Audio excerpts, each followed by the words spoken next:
So my name is Robert Herrera. I'm the director for the Brown Berets here in Austin, Los Brown Berets de Austin, Texas.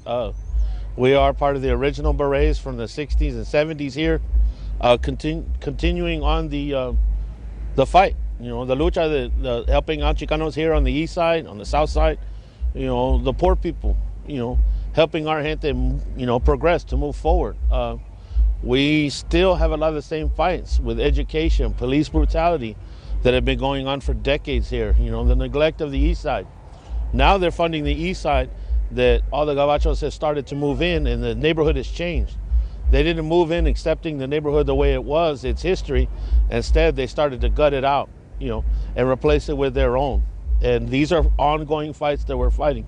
You know, misappropriation of funds by AISD, you know, the city council and the city planning, which decided that it was okay to let big businesses move in and buy out a poor neighborhood, you know, destroying the fabric of the neighborhood. You know, maybe it wasn't for everyone else, but it was for this neighborhood. They clicked together, they stood up for one another, and they managed to move in and push people out. And it's an ongoing struggle.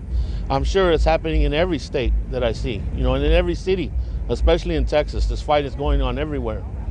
We are our own chapter here in Austin, you know, and we represent Chicanos here. We're still fighting for Chicano Park. They want to turn it into a playground for rich people. They want to buy it out and put a big Ferris wheel and restaurants here. So the fight with the boat races and building Edward Rendon Senior Park, they're trying to wipe it out. And they want to replace it so that the rich people across the highway have somewhere to come play other than 6th Street or playing down there over by Lamar. Now they want to bring that BS over here.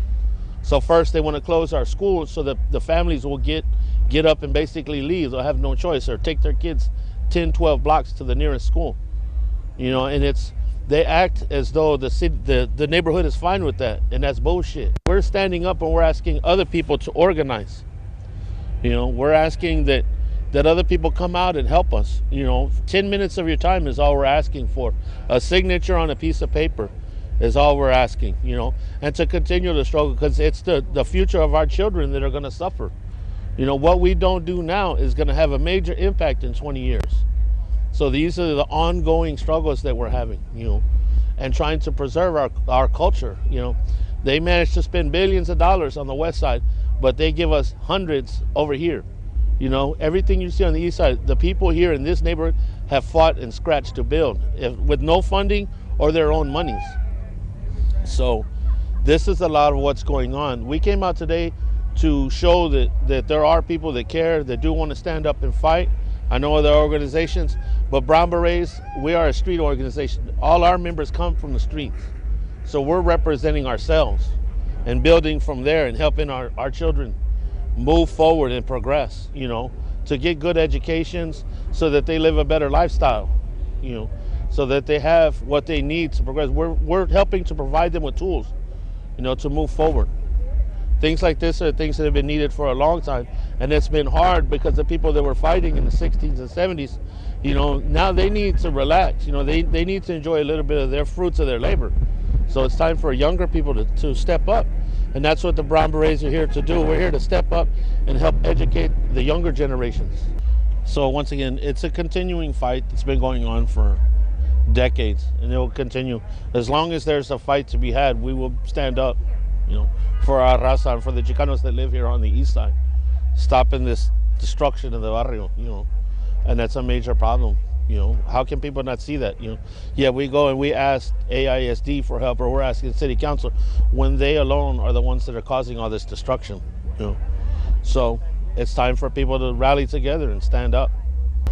Over 40 years we've been around fighting a good fight, you know. Generations have come and gone, others have gone on to become lawyers, you know, they've progressed, own their own businesses.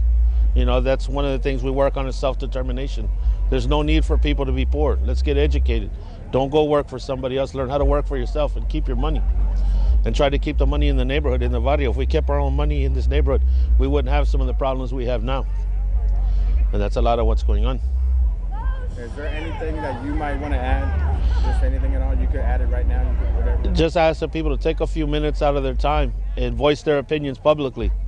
You know, if you can put it on Facebook, you can say it out loud where people can hear it. And that's what we need. We need people to become vocal. and know that their voice counts. Even the smallest of voice counts. And viva los Brown Berets.